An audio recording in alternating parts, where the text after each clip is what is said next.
watching Sunday Sound Off with Frank Boal. Welcome back to Sunday Sound Off and our first hot topic of the night. Will the Royals repeat? This is tough to do, let alone like just getting 3 World Series in a row. Blair? Why not? I mean, how have they made themselves weaker in the offseason? I don't see it. The positions that maybe we had some question marks after last season, right field, second base, the fifth starting pitcher seemed to have been answered. The bullpen's been bolstered by the signing of Soria. Ian Kennedy, the innings eater, is here. I don't see why this team cannot be measured against the last 2 World Series teams. And all this team needs right now is for someone to pick them to win 73 games and finish 4th in division. And that'll be the last piece of the puzzle for the Royals. And here comes a high tight one to the first batter at the plate this year.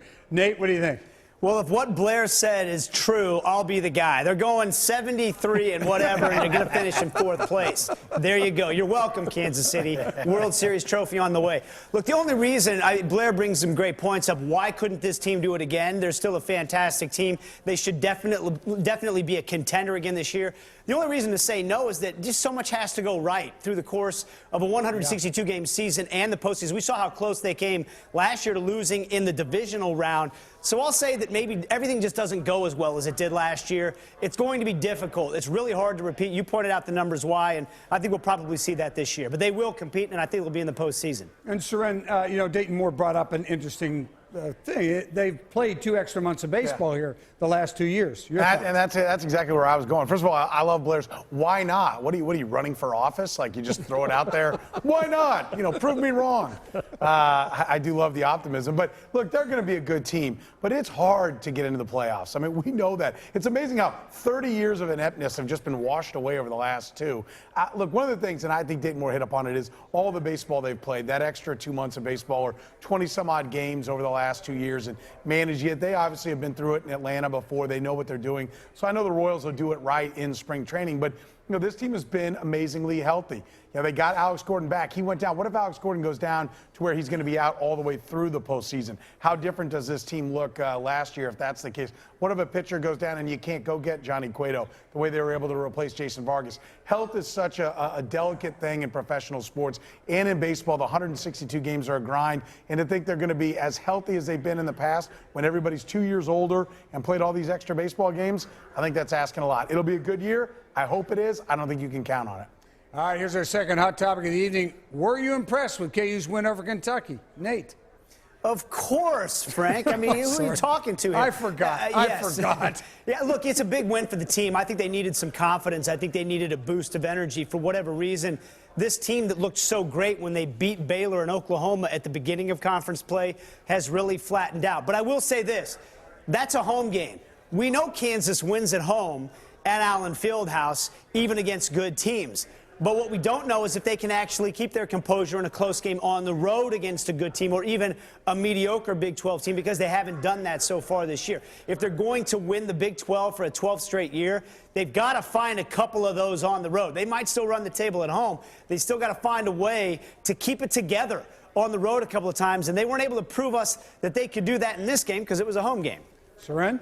Yeah, look, I think there was a lot to like there out of this game. Wayne Selden in particular going for 33. They always look better when he's scoring. He's the guy that really coming into the year everybody was counting on to step up and be that scorer. I thought he did a great job of getting his points without just dominating the ball, but somebody's going to have to come along with him. Look, this game was not picture perfect. They probably got a couple extra whistles. That's what you get in an electric place like Allen Fieldhouse. But Perry Ellis missed time with foul trouble.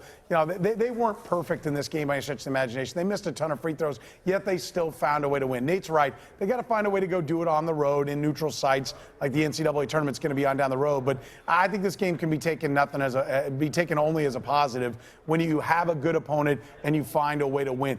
Selden needs to do this back to back. They need to be more consistent, but certainly a win is always good. Blair?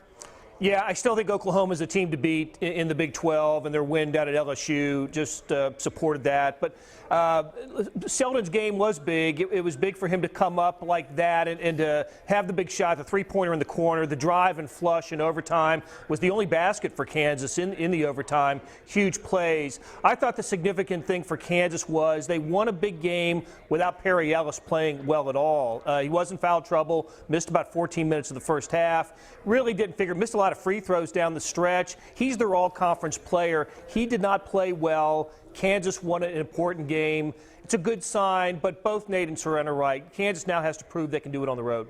Okay, we've talked about this before. I only need about 20 seconds from each of you on this subject. Does Kim Anderson survive the season? We always keep thinking we've hit rock bottom with Missouri. Now they are at rock bottom in the SEC. Seren.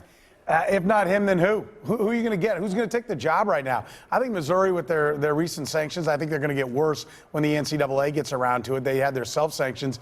I don't think there's any way that they don't get more from the NCAA. And then who's going to take that job? Look, if there's a hot candidate out there that will take the job, then you go ahead and give it to him. But in all likelihood, Kim Anderson's going to get another year on this job. Blair? He inherited a mess. He's got 10 games to go in this season. They have 8 wins. He needs 2 to surpass last year's victory total, 2 to match last year's SEC total. Those are really depressing numbers, but I agree. I think he comes back for another year. Nate? I think they're probably right, both Blair and Seren, that he comes back for another year. But the question is, are you doing your program a service or a disservice by doing that? Everybody likes and respects Kim Anderson, but the results are god-awful right now. And, the question is, if not him, then who? Right. Somebody's got to be able to actually get the team to be competitive, especially in the SEC against some bad teams. I mean, a loss to a team like Mississippi State, again, I know the fan base is extremely unhappy about this. Yeah, they are. And the standards have just been lowered so much at Missouri when it comes to basketball. It's frightening over just a couple of years. All right. Thank you, gentlemen. When we come back, we're going to get some final thoughts from the panel. It's their time to sound off on anything that's on their minds. You're watching Sunday Sound Off.